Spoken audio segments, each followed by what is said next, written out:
Welcome. You're about to enter a world where people vanish without warning. No clues. No goodbyes. Just mystery. These are stories of real disappearances, strange, chilling, and still unsolved. Get ready to explore the unknown. Jimmy Hoffa. On a summer afternoon in 1975, one of the most powerful labor leaders in American history stepped into a car outside the Marshalls Red Fox restaurant in Bloomfield Township, Michigan, and was never seen again. Jimmy Hoffa, former president of the International Brotherhood of Teamsters, had once held sway over millions of workers and billions in pension funds. His influence stretched from union halls to the White House, and, according to some, deep into the shadows of organized crime. At the time of his disappearance, Hoffa was planning a return to power, a move that may have stirred old enemies. The FBI launched one of the most extensive investigations in U.S. history, following leads that span decades. Rumors pointed to mob involvement, secret burials beneath stadiums, even incineration. In 1982, Hoffa was declared legally dead, but no body, no definitive witness, and no arrest ever followed. Over the years, excavation crews have dug beneath farms, fields, and foundations, searching for the man who once moved mountains with his words. Each effort ends the same way: silence, shadows, and speculation. The question still hangs in the air, 50 years on: did Hoffa's ambition seal his fate, or was he silenced by forces far greater than any one man? His name remains etched into America's cold case files, a symbol of power, secrecy, and a vanishing act no one can explain. Harold Holt. On December 17, 1967, Australian Prime Minister Harold Holt waded into the surf at Cheviot Beach and vanished into history. Holt was no stranger to the ocean. A seasoned swimmer and avid snorkeler, he often sought relief in the turbulent waters of Port Sea, Victoria. But on that summer afternoon, as waves crashed and the current surged, witnesses watched as the nation's leader was pulled out to sea and never returned. Despite a massive search operation involving the Navy, Air Force, and local volunteers, not a single trace of Holt was ever found. No body. No clothing. No signs of a struggle. Yet, the absence of evidence left room for whispers to grow. Speculation quickly filled the void. Some believed he staged his own disappearance, escaping political pressures. Others suggested abduction, even defection, to a foreign power. The most bizarre theory claimed a Chinese submarine had spirited him away from beneath the waves. But no matter the theory, one fact remains: Harold Holt, at the height of his political career, disappeared in plain sight. Over half a century later, the sea still guards its secret. Was it a tragic accident, or a cover for something far more complex? Australia lost a leader that day, and gained one of its most enduring mysteries. The Sodder children. On Christmas Eve, 1945, the Sodder family home in Fayetteville, West Virginia, was engulfed in flames. George and Jenny Sodder escaped with 4 of their 10 children. But 5, the Maurice, Martha, Louis, Jenny, and Betty, were never seen again. The fire burned the house to the ground in just 45 minutes. Yet in the aftermath, no trace of the children's remains was ever found. No bones. No ash. Nothing to suggest they had died in the fire. The authorities, citing the intensity of the blaze, declared them dead. But George and Jenny weren't convinced. Strange clues began to surface. A ladder, usually resting against the house, was found thrown down an embankment. A phone line, initially believed to have burned, had been deliberately cut. A woman claimed to have seen the missing children peering from a passing car. Years later, another woman said she'd seen them in a boarding house in Charleston. The Sodders clung to hope. They plastered billboards across highways. They offered rewards. They received cryptic letters and photographs, one depicting a young man said to resemble their missing son, now grown. But despite decades of searching, no answers ever came. Was it a tragic accident cloaked in coincidence? Or were the Sodder children taken, hidden away for reasons unknown, while their family waited in vain for a truth that never arrived? The fire may have died long ago, but the mystery still burns. Frederick Valentik. On the evening of October 21, 1978, 20-year-old pilot Frederick Valentik took off in a Cessna 182 from Moorabbin Airport near Melbourne, Australia. His destination was King Island, a routine flight over the Bass Strait. But somewhere over the water, things took a strange turn. At 7:06 p.m., Valentik radioed air traffic control. He reported a mysterious aircraft hovering above him, for bright lights, moving erratically, and appearing to orbit his plane.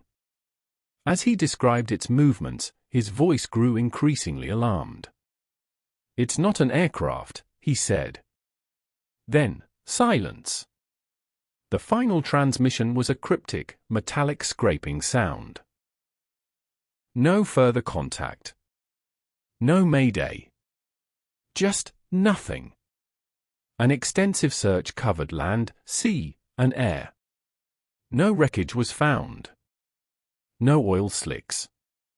No sign of Frederick or his plane. Investigators were left only with his final chilling words, and a tape of the transmission that sparked theories as varied as pilot error, mechanical failure, hoax, or even alien abduction. Some believe Valentik was disoriented, chasing a reflection or celestial illusion. Others are convinced he encountered something not of this world, a possibility bolstered by multiple eyewitness reports of strange lights in the sky that night. But without debris or evidence, the truth remained suspended somewhere above the Bass Strait. Did Valentik fall victim to a tragic accident, or did he fly straight into the unknown? Ambrose Bierce. In 1913, celebrated American author and journalist Ambrose Bierce crossed the border into revolutionary Mexico and vanished without a trace. Bierce was no ordinary man. A Civil War veteran turned satirist, he was famed for his sharp wit and dark tales like an occurrence at Owl Creek Bridge. In his 70s, disillusioned and restless, he set off on what he called a final adventure. He wrote to friends, "To be a gringo in Mexico, that is euthanasia." His last known letter was dated December 26, 1913, from Chihuahua, where he claimed to be heading toward General Pancho Villa's rebel army. Some reports placed him in Ojinaga during a battle. Others suggest he never made it that far. And then, nothing. No body was found. No official record of his death. No confirmed sighting. Over the decades, speculation ran wild. Was he executed by firing squad? Killed in battle? Did he simply slip away into the desert to end his life in solitude? Despite biographies, investigations, and literary retrospectives, the mystery of Bierce's final days remains untouched by fact. A writer obsessed with death and disappearance had, it seemed, written his own ending, and left the last page blank. More than a century later, one of America's sharpest voices still echoes from the silence he left behind. What became of Ambrose Bierce? Perhaps only he knew, and he took the answer with him into the dust. Glenn and Bessie Hyde. In October 1928, newlyweds Glenn and Bessie Hyde set out on a daring honeymoon adventure. To navigate the treacherous rapids of the Colorado River through the Grand Canyon, in a homemade wooden scow. Glenn, an experienced boatman, believed they could make history. If successful, Bessie would become the first woman to run the entire Grand Canyon by boat. They packed supplies, documented their journey with photographs and journal entries, and were last seen on November 18, waving from the river near Hermit Rapid. After weeks of silence, a search was launched. On December 19, their boat was discovered adrift near River Mile 237, upright, fully intact, and with supplies still on board. But Glenn and Bessie were gone. No bodies. No clues. Just an empty vessel quietly bobbing in the current. Rumors followed like shadows.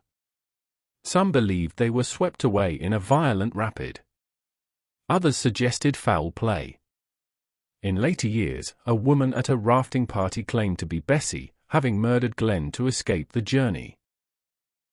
Still others linked the case to outlaw legends or staged disappearances. The canyon has held its silence. No trace of the hides has ever been found.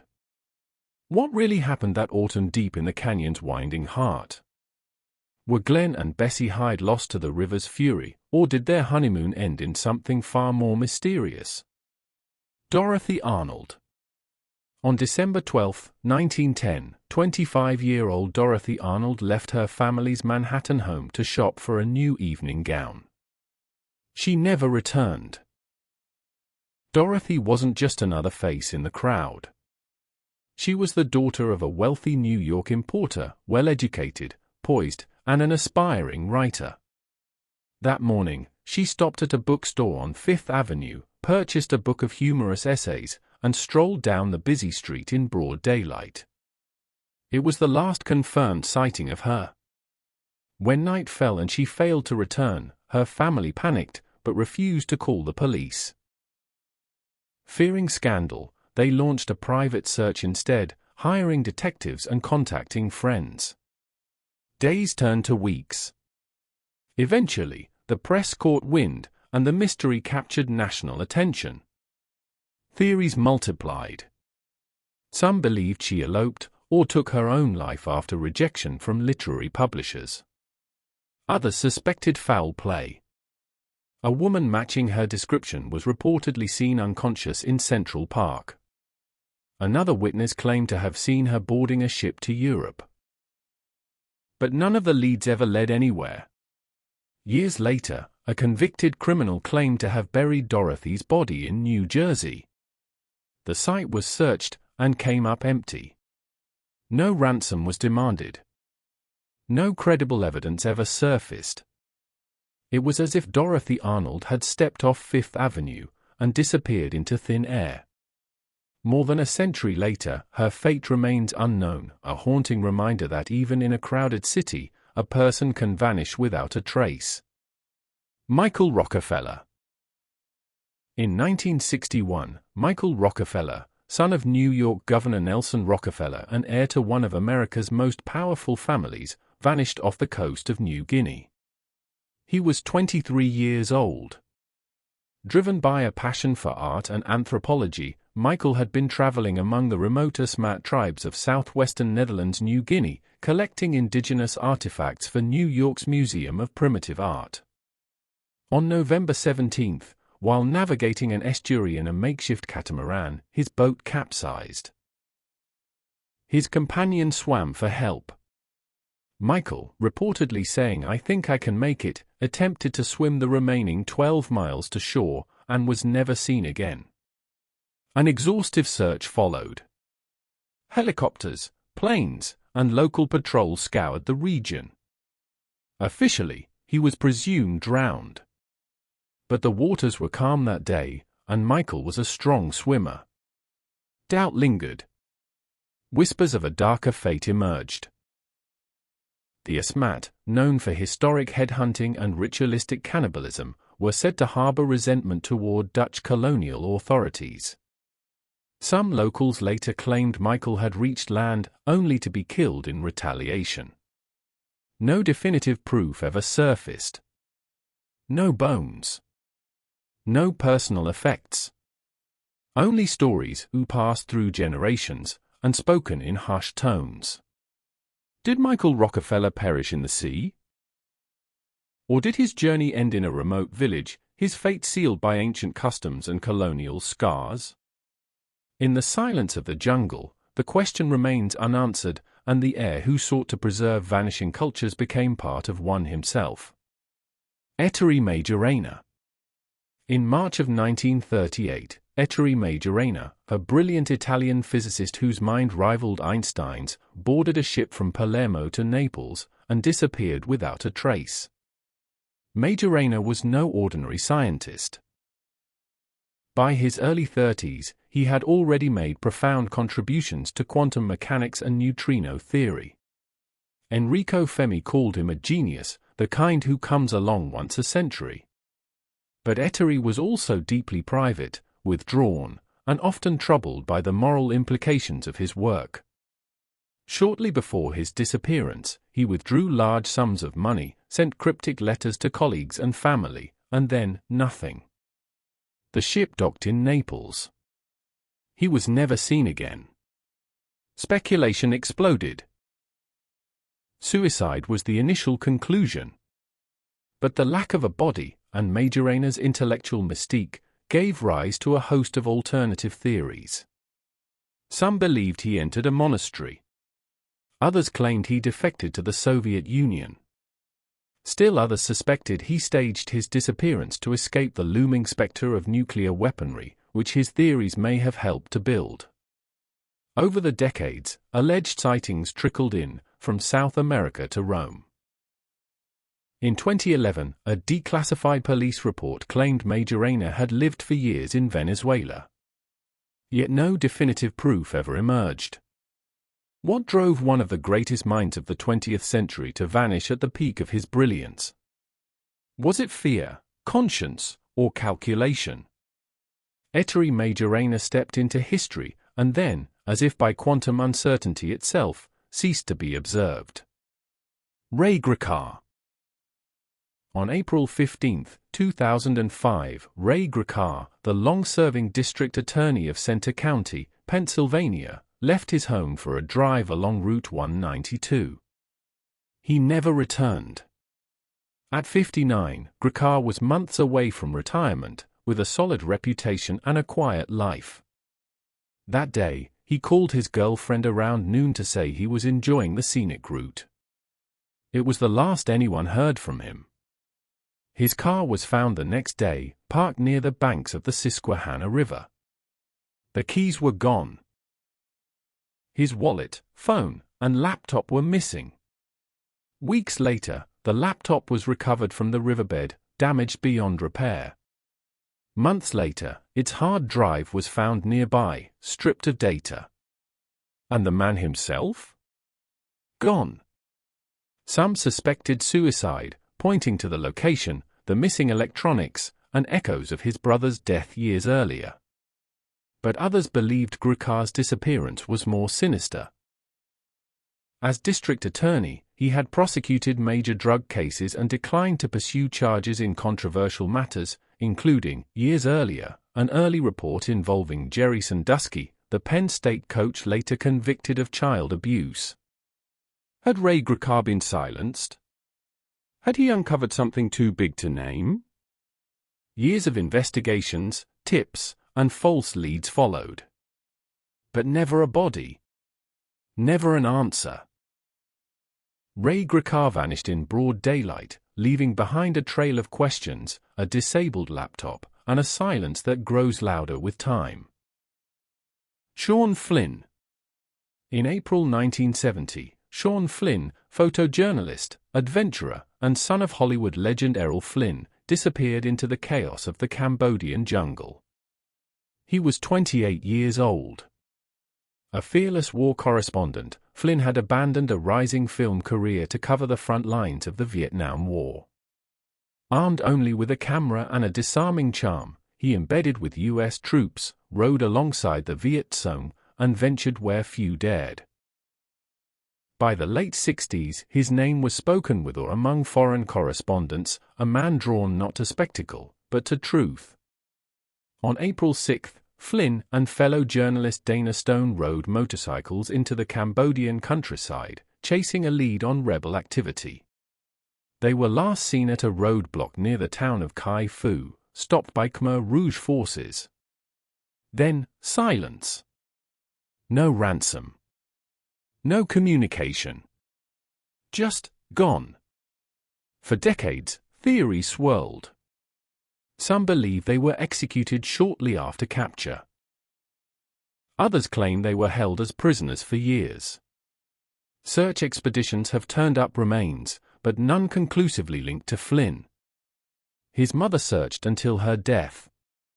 Friends never stopped asking questions.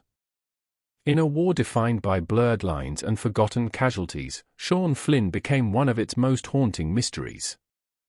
Did he die in the jungle that day, or was his story swallowed by a conflict too brutal to remember? The answer, like the man himself, vanished behind enemy lines. Henry Hudson. In the summer of 1611, Henry Hudson, the English navigator whose name would grace rivers, bays, and bridges, disappeared into the frozen wilderness of the Canadian North. His fate remains one of the earliest and most enduring mysteries of the age of exploration.